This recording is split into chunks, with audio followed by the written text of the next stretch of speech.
It's Wednesday, May the 20th, 2026. You're listening to the DX Today AI Daily Brief.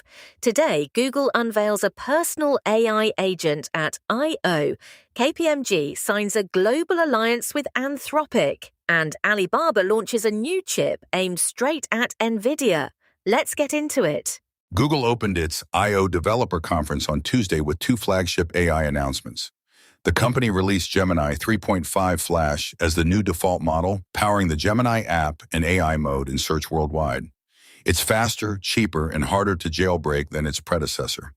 The bigger headline was Gemini Spark, a new general-purpose AI agent that operates inside Gmail, Docs, and connected workspace apps.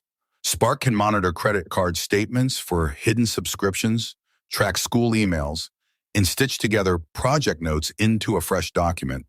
It works around the clock, even when your laptop is closed, and asks for confirmation before sending email or making purchases. Spark rolls out next week to Google AI Ultra subscribers in the United States. Onto a major consulting alliance. KPMG and Anthropic announced a global alliance on Tuesday, launching a new platform called KPMG Digital Gateway, powered by Claude. The deal embeds Anthropic's frontier AI models directly into KPMG's client delivery platform, with an initial focus on tax and legal clients and private equity firms. The alliance gives KPMG's global workforce of more than 276,000 professionals access to Claude across audit, advisory, and tax operations. KPMG International Chief Executive Bill Thomas called the move a redefinition of how professional services work gets done. For Anthropic, the deal extends an enterprise footprint that already includes Microsoft, Moody's, and major Wall Street firms. KPMG operates across more than 140 countries. Now to the chip wars in China. Alibaba unveiled its most powerful homegrown AI chip yet at the Alibaba Cloud Summit on Tuesday. The new Zhenwu M890 chip delivers 3 times the performance of its predecessor, packs 144 gigabytes of high-bandwidth memory 3, and pushes 800 gigabytes per second of interchip bandwidth. Alibaba says it is purpose-built for agentic AI workloads and long-horizon reasoning. The company has already shipped 560,000 Zhenwu units to more than 400 customers across 20 industries. Alongside the silicon, Alibaba launched Qwen 3.7 Max, its newest flagship large language model, ranked in the global top 10 for math, code generation, and expert prompting. Successor chips named V900 and J900 are slated for 2027 and 2028. And the autonomous enterprise arrives. SAP used the opening day of its Sapphire conference on Tuesday to unveil what it calls the autonomous enterprise, a sweeping pivot from software you click to software that runs itself.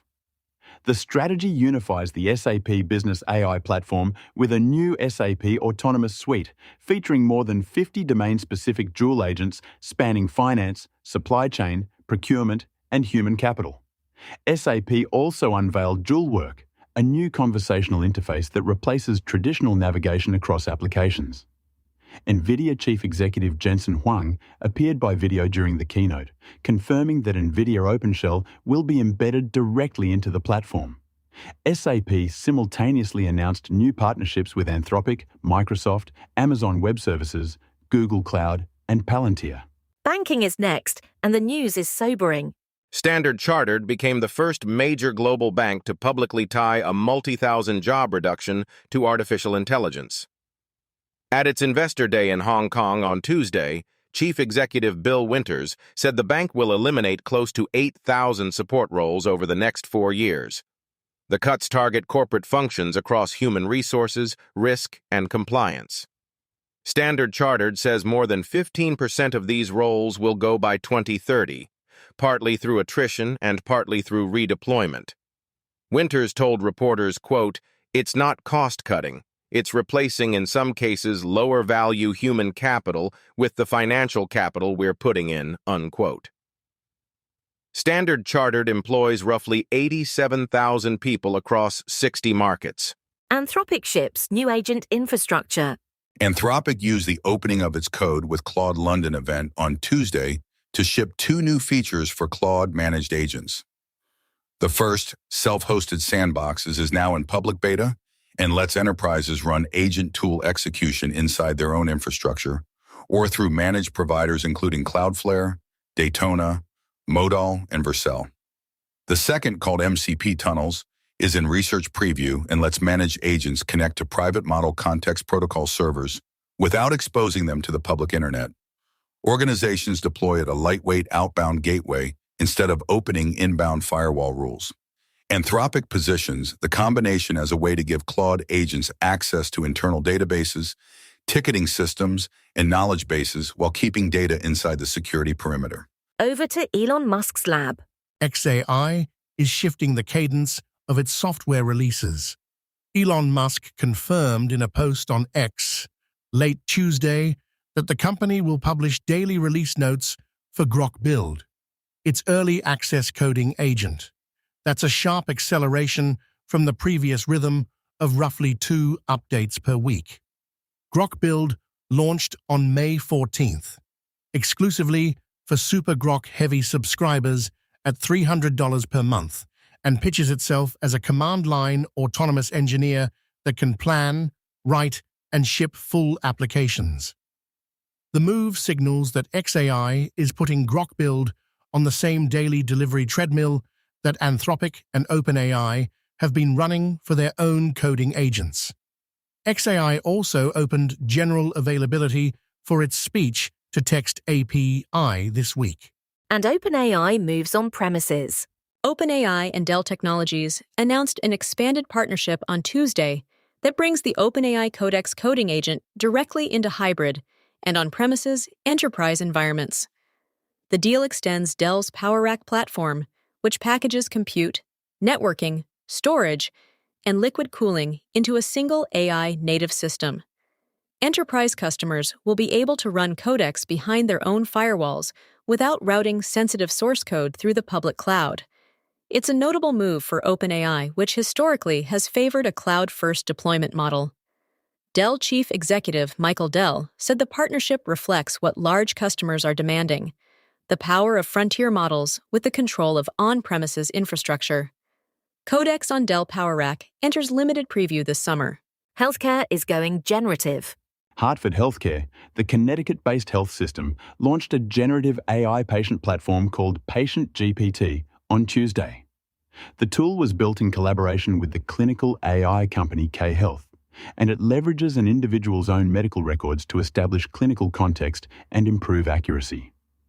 Patients can ask PatientGPT about symptoms, lab results, medications, and care plans, and the system can triage them toward an appointment, a nurse line, or self-care guidance.